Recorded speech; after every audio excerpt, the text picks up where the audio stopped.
So today, we're going to do something a little different. We're not just talking about architecture, we're actually going to reverse engineer an architect. Yep. We're going to take a whole 5-year degree and treat it like a detailed blueprint to see exactly how a designer's mind gets built, literally from the ground up. I mean, have you ever just stopped and looked at an amazing building, a beautiful park, or even your own home and thought, how did this happen? What does it really take to go from an idea, just a sketch on a napkin, to a real physical space where people live and work? Well, that's what we're here to find out. All right, let's get into it. We're using this idea of a blueprint because that's exactly what a 5-year Bachelor of Architecture degree is.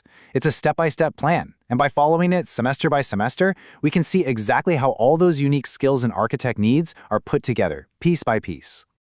And to make this real, we're not just talking in abstracts. We're using the actual curriculum from Anna University as our case study. This gives us a solid, real-world example of how this whole process works. It's our guide to building an architect. Okay, so first things first, every blueprint needs a key, right? A legend, and that's what this is. You'll see these letters everywhere. T is for theory, that's your classic classroom learning. S is for studio. This is the creative, hands-on workshop where the magic happens. And IT is for internship training. It's this constant mix of knowing, doing, and then applying it in the real world that really defines an architectural education. So, where does any good building project begin? With a rock-solid foundation. Let's jump into year 1 and see how they pour the concrete for an architect's career. And here it is, the very first semester. You can see there's a mix of stuff right away. Introduction to architecture, mathematics, geometrical drawing, a little bit of everything.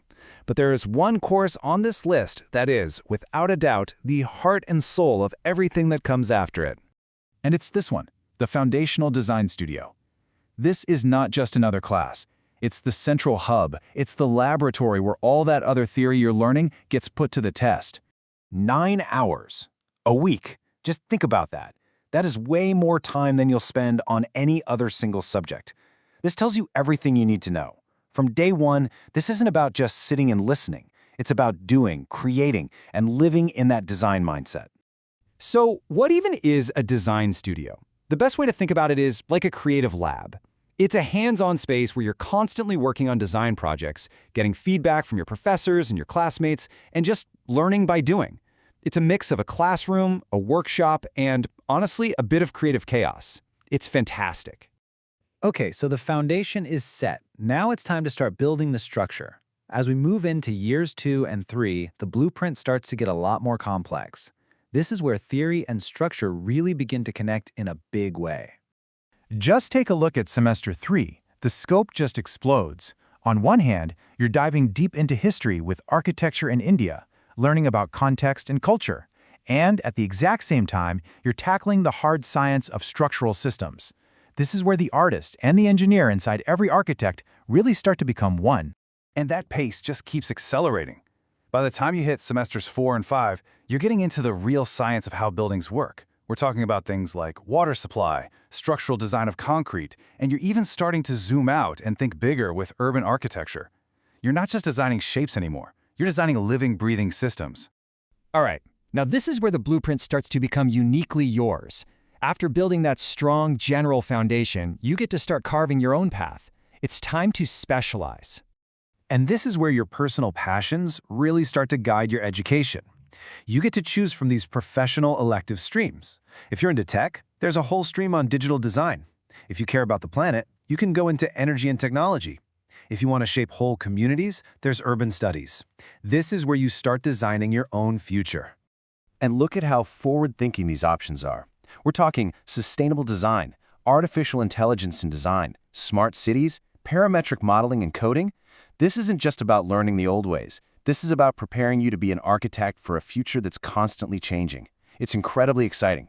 So, you've got the theory, you've got the hands-on studio skills, you've even picked a specialty. What's the final piece of the puzzle? Well, it's the biggest one yet, taking it all into the real world. So check out the blueprint for semester 8. It's pretty simple, isn't it? There's only one thing on the list: practical training. And look at that number, 26 credits. To put that in perspective, that is a massive amount for a single course. It shows you how incredibly important this experience is. This isn't an optional extra. It is a core critical part of becoming an architect.